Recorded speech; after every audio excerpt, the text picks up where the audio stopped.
കുറെ മനുഷ്യന്മാർക്ക് ഉപകാരം ചെയ്യണം. പെരട്ടിക്കോളൂ, ആ പെരട്ടിക്കോളൂ, ഒന്നായിട്ട് പെരട്ടിക്കോളൂ. അങ്ങനെ വലിയ പ്രയാസമുള്ളവരുണ്ടോ അവർക്ക് ഇവിടെ വന്ന് മരുന്ന് പെരട്ടാം. ഒന്നായിട്ട് പെരട്ടാം, നല്ലോണം പെരട്ടാം. ഈ പൊട്ട് നോക്ക്, എന്താ ഉള്ളേ? വേദനയുണ്ടോ? കടച്ചില് ബോട്ടിലിന് വില കുറവാ. അതാ ചിലർക്കൊന്നും മനസ്സിലാകാത്തത്. ഇത്രയും പ്രധാനപ്പെട്ട മരുന്ന് നിസ്സാരമായ വിലയ്ക്കാണ് ഞാൻ കൊടുക്കുന്നത്. ഇതാ, ഇത് 60 രൂപയേ ഉള്ളൂ, 50 മില്ലി. ഇത് 100 രൂപയേ ഉള്ളൂ, 100 മില്ലി.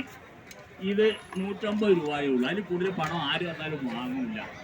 എന്താന്ന് വെച്ചാല് ഈ കൈക്കൊരു ഗുണമുണ്ട്, അത് തിരൂരുകാർക്ക് അറിയാം. ആ ഗുണം ഞാൻ നഷ്ടപ്പെടുത്തത്തില്ല. അത് തന്നെ എൻ്റെ കാര്യം. ഞാൻ പോകുന്ന എല്ലാ മണ്ണിലുള്ള മനുഷ്യന്മാർക്കും അറിയാം. എൻ്റെ അത് മാത്രമേ എനിക്കറിയാവൂ.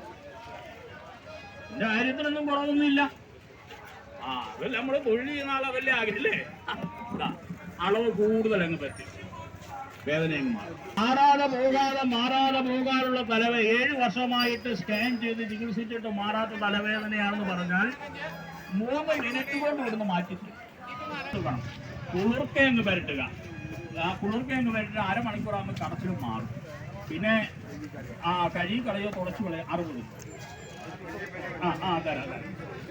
ഒരു ദിവസം കടച്ചിന് ഒരു നേരം മതി. ഒരു ദിവസം 3 നേരം മറ്റുള്ള വേദനയും കാര്യങ്ങളൊക്കെ മാറണ്ടേ. അതിനൊരു ദിവസം 3 മാസങ്ങൾ അനുഭവപ്പെടേ. 100 വരണോ? എപ്പോഴും കാണണ്ടതാ. അപ്പൊ കാണുമ്പോ എനിക്കത് മാറിയില്ലല്ലോ എന്ന് പറഞ്ഞാല് അത് ശരി. ഞാൻ പറഞ്ഞല്ലോ, കരുത്തും ഞാൻ അങ്ങനെ ഉറപ്പിച്ചൊരു കാര്യവും പറയത്തില്ല എന്ന് പറഞ്ഞില്ല. അത് ഇച്ചിരി മെല്ലെയൊക്കെ ഏകദേശം കടച്ചിലാണോ ഒറ്റ നേരം കൊണ്ട് വാങ്ങി തന്നില്ലല്ലേ. അതാ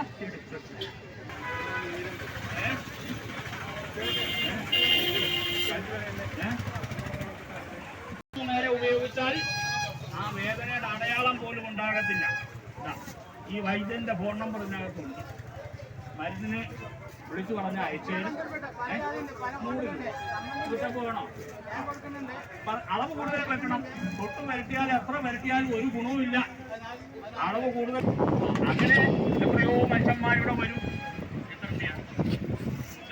എത്രയോ മനുഷ്യന്മാരങ്ങനെ നമുക്കിവിടെ വരാനുണ്ട്. അതാണ് തിരിഞ്ഞു വരുന്നത്. കാരണം അവർക്കത് ഞാൻ വന്നിട്ടില്ലെങ്കിൽ ഒരു വലിയ വിഷമം തന്നെ. വന്നിട്ടില്ലെങ്കിൽ അവർക്കൊരു പ്രയാസം തന്നെ. അങ്ങനെയൊക്കെ ഉണ്ട്. മരുന്നുണ്ടാക്കുമ്പോൾ അങ്ങനെയൊക്കെ 150 മരുന്നുണ്ടാക്കുമ്പോൾ എല്ലാ സ്ഥലത്തും അത് ഉള്ളതാണ്. അത് ഒരു വരാതിരിക്കുമ്പോൾ മനുഷ്യന്മാർക്ക് അതിന് വിഷമമുണ്ട്. എന്താ വൈദ്യുതി വരാത്തത്, മരുന്ന് വേണമായിരുന്നല്ലോ എന്നൊക്കെ പറയും. ആ തരം 500 വന്നു. ഇത് എനിക്ക് ഒന്ന് കൊടുക്കട്ടെ. ഇദ്ദേഹം സ്ഥിരമാണ്. നമ്മുടെ അടുത്ത് മരുന്ന് സ്ഥിരമായിട്ട് വാങ്ങിച്ച് ഉപയോഗിക്കുന്ന ആളാണ്. അങ്ങനെ ഞാൻ പറഞ്ഞത്, ഞാനിവിടെ മരുന്ന് കൊണ്ടുവന്നിട്ടുണ്ടെങ്കിൽ അതിനൊരു മിനിമം ആവശ്യക്കാർ നമുക്കിവിടെ ഉണ്ട്. 8 മണിക്ക് മുമ്പേ അവരെല്ലാം നമുക്ക് വാങ്ങിക്കും. ഉപയോഗിക്കാൻ താല്പര്യം